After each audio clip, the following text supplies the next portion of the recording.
Mama Kristen. I'm a fourth generation Sicilian American, and I am returning to Sicily.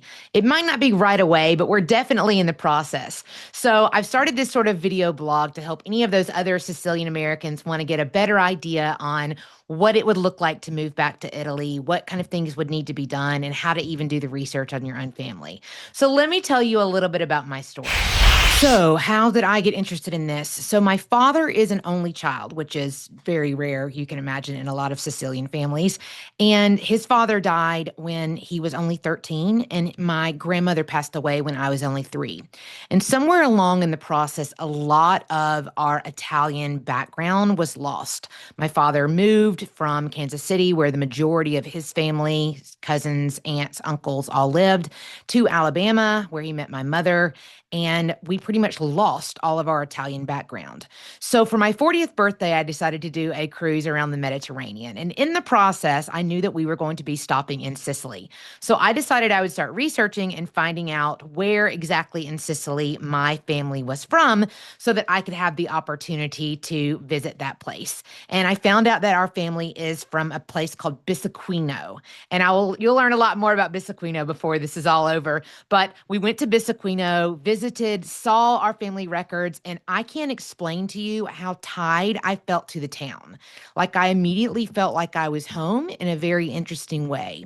And so I just kind of fell in love with Italy from there on, and we've been on this process ever since. Now, by the time that my father is born in 1950, according to the 1950 census, Patrizia and Santos are still doing very, very well in Kansas City, Missouri.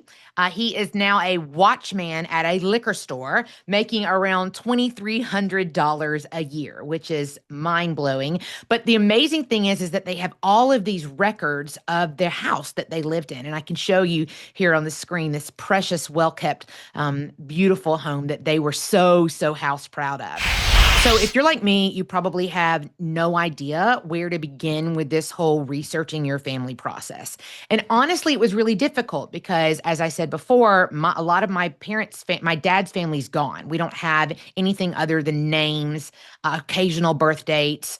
But the good thing is that ancestry.com has done a really good job of putting all of this together. A lot of people from the Birmingham, Alabama area actually are from the Bisaquino area. And part of this is because there were so many steel mills. And there were quite a few Sicilians who came to work in steel. So you might be wondering why I got into the Italian side of the family as opposed to my mother's side of the family, which is all Scotch-Irish. And that is because I look like them. One of the things that I began to realize when I went to the Palermo and the surrounding area in Sicily is that I look quite Italian, which I didn't know. I didn't realize that until much later in my life. I just thought I had cool curly hair that I always straightened out. And I didn't really understand why I was the way that I was. And so much of me learning about Italian roots and background and appreciation for family and what a slower lifestyle looks like has just made me fall even more in love with it. And honestly, I am so stoked that we will be returning our family tree to Sicily because we just bought an apartment. So if you're wanting to have your own journey of this, there are 3 things that I would recommend you do to get started right away on learning more about your Sicilian Italian background. The first thing I would recommend is to gather and decode all the family clues. As much as you can get out of your family, the better. It doesn't mean it will all be accurate, but as many stories you can find out about when they came in, where they came in, anything that you know about birth certificates, marriage certificates, baptism certificates, any of this data that you can collect from your family first before you even touch a website will definitely help your success in this journey. Oh, and here's a pro tip on this. Name spellings change over time, especially as people became more and more Americanized. They lose more and more, and many times the letters are transposed. So, for example, if you go back to my 9th great grandfather, it's Crapra, which is not the same as Capra. So look for any kind of variations that might be happening there too. Okay, the next thing you want to do is look for immigration and naturalization records, as many of those as you can find. Now, Ancestry, which I'm sure almost all of of you have heard about, does have a paid subscription. I really wanted to go deep on it, and so I pay the subscription because I do this quite frequently. But there are actually some other ones that are free and maybe low cost that you might want to consider. The first one is the Ellis Island Foundation. It has a lot of the passenger manifest, which is part of how I found out which ship my grandfather and grandmother came in on, all the way to New Orleans, just in case you're wondering. And then another one for you to check is familysearch.org, which is a free global database that will really help you and has a lot of Italian civil records. So here's my pro tip on this one. Sometimes people's handwriting is horrific, and sometimes they couldn't write their own names out correctly when they were actually coming and immigrating.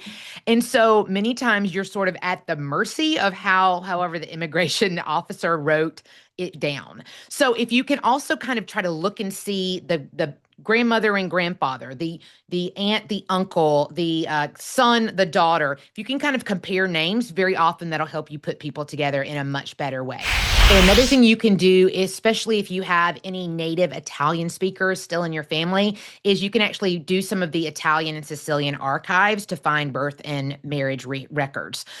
This will really help if you have any kind of municipality information, anything about like where exactly what region of the island your family is from. That will help you tremendously. There's also a website that's called Antenati. I'm pretty sure I'm saying that right. Antenati, because I am working with a Italian speaker tutor. And Antenati is got Italy's official digital archive of civil records. So that's another great way for you to do it. But what I have found to be personally very helpful is while people didn't keep great government records always, I find the Catholic Church on the whole did a very good job of this.